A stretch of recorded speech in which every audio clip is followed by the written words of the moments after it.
إن الحمد لله كما ينبغي لجلال وجهه وعظيم سلطانه.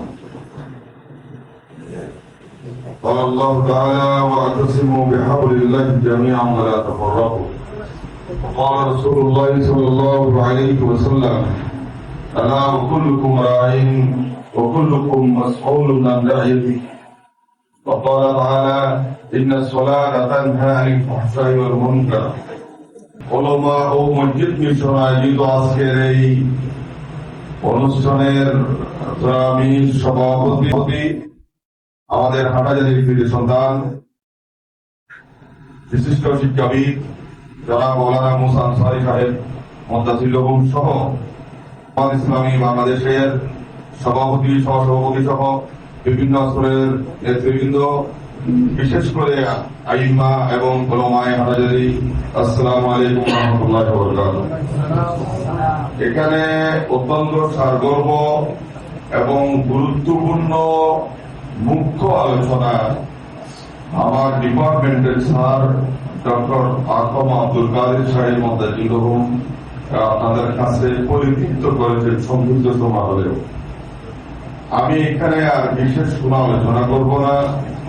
আমি একটি বিষয় আপনাদেরকে আলোচনা করতে চাই। বর্তমান জিওপলিটিক্সে ইসলাম একটি গুরুত্বপূর্ণ যুগ সন্ধিক্ষণ অতিক্রম করছে। আপনাদের অবগত আছে কিনা জানি না। যেহেতু মধ্যপ্রাচ্যে একটি বিবাদমান মুসলিম এবং ইহুদিদের যুদ্ধ চলছে। এই যুদ্ধ বিশ্বের ইতিহাসে একটি তাৎপর্যপূর্ণ যুদ্ধ বলে আমি ব্যক্তিগতভাবে মনে করি, এবং বিশ্বের যারা ইসলামিক স্কলার আমার যতটুকু স্টাডি রয়েছে, এই যুদ্ধ মুসলমান এবং ইহুদিদের মধ্যে যে তাৎপর্যপূর্ণ যুদ্ধ এবং হক এবং বাতিলকে ফারাক করার যুদ্ধ। সেই যুদ্ধ থেকে আজকের যে অনুষ্ঠানের প্রতিবদ্ধ আল ইত্তেফাক ওয়াল ইখতিলাফ, এটা ওই ইরান এবং আমেরিকার যুদ্ধের সাথে সামঞ্জস্য রয়েছে। আমি বলবো যারা আইম্মা সমাজ রয়েছেন, ওলামায়ে কেরাম রয়েছেন, আপনারা সকলে হাদিসটি পড়েছেন বুখারী শরীফে, আলা ওয়া কুল্লুকুম রাঈন ওয়া কুল্লুকুম মাসউলুন আন রাইয়াতিহি। ইরশাদ হচ্ছে, তোমরা যারা সমাজের প্রতিনিধিত্ব করো, এমপি, চেয়ারম্যান, মেম্বার, বিশেষ করে মসজিদের আইম্মাই মাসাজিদ যারা রয়েছেন, আপনারা সকলে সমাজের প্রতিনিধি। ওকুলুকুম মাসউলুন, তোমাদেরকে জবাবদিহিতার আওতায় আনা হবে আন রাইয়াতিহি, তোমাদের অধীনস্থ যারা রয়েছে। ইমাম শব্দের অর্থ একেবারে প্রাচীনতম যুগ থেকে আমরা মনে করি ইমাম মানে শুধু নামাজ পড়িয়ে দেওয়া, কাজ শেষ। আর ইমাম শব্দের অর্থ হচ্ছে নেতা।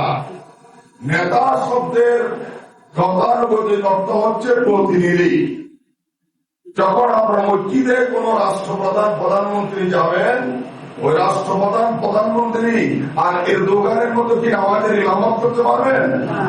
যেমন নাকি আমাদের জাতীয় ঈদগাহের মধ্যে রাষ্ট্রপতিকে বলা হচ্ছে, এদিন প্রধানমন্ত্রীকে বলা হচ্ছে, প্রধানমন্ত্রীর অনুমতি সাপেক্ষে আমি বলবো যারা সিকিউরিটির দায়িত্বে আছেন, যারা কেন্দ্রের দায়িত্বে আছেন, সবাই নামাজ পড়বেন। তবে প্রধানমন্ত্রী ইমামত করবেন না, আপনি প্রধানমন্ত্রীর নেতা মসজিদে গেলে। তাই কাল কিয়ামতের ময়দানে যারা আপনারা আইম্মা সমাজ রয়েছেন, আপনাদেরকে আপনার মুক্তদি সম্পর্কে জবাবদিহিতা করতে হবে। আপনার মুক্তদি তার সমাজে নামাজ প্রতিষ্ঠা করছে কিনা, ঘরের মধ্যে পর্দার ইহতিমাম করছে কিনা, এবং সমাজে ইসলামী সমাজ বিনির্মাণে সে কাজ করতেছে কিনা, দাওয়াত এবং একামতে দিনের পক্ষে সে দিনের 24 ঘন্টা সময় বেঁধে কতটা মিনিট সে ব্যয় করতেছে, কালকে আমাদের ময়দান আপনাকে জবাবদিহিতার আওতায় আনা হবে। ভাই, আজকে বিশ্ব একটি অত্যন্ত ঝুঁকিপূর্ণ যুগ সন্ধিক্ষণ অতিক্রম করছে। গত 54 বছরে বাংলা বাংলাদেশের জন্য যে অবারিত সুযোগ আল্লাহ আমাদেরকে দিয়েছেন তার যথাযথ আমরা মূল্যায়ন করতে পারিনি শুধুমাত্র ইখতিলাফের কারণে। তাই আজকে মসজিদ মিশন যে আয়োজন করেছে এটা কি তাৎপর্যপূর্ণ আয়োজন। আমি বলবো আপনারা যারা ওলামায়ে কেরাম আছেন এখানে 90% সবার সাথে আমার ব্যক্তিগত সম্পর্ক রয়েছে।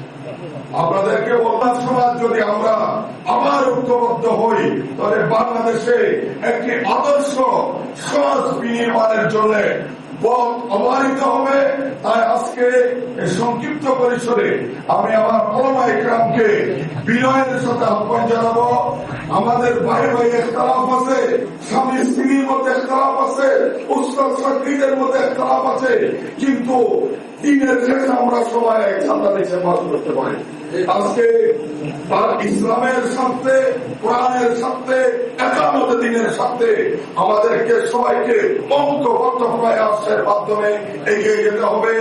আমি সাথে সাথে যারা জুলাই যোদ্ধা রয়েছিল তাদের শাহাদতের নসরানার বিনিময়ে বাংলাদেশে একটি আদর্শ সমাজ বিনির্মাণে হোক, ৭,৭০,০০০ শুহাদায়ে কেরামের বিনিময়ে বাংলাদেশে একটি আদর্শ সমাজ বিনির্মাণ হোক এই প্রত্যাশা রেখে আমাকে এখানে দাওয়াত দিয়ে কথা বলার সুযোগ করে দেওয়ায় মসজিদ মিশনের নেতৃবৃন্দকে আমি অভিনন্দন জানিয়ে আমার বক্তব্য শেষ করছি।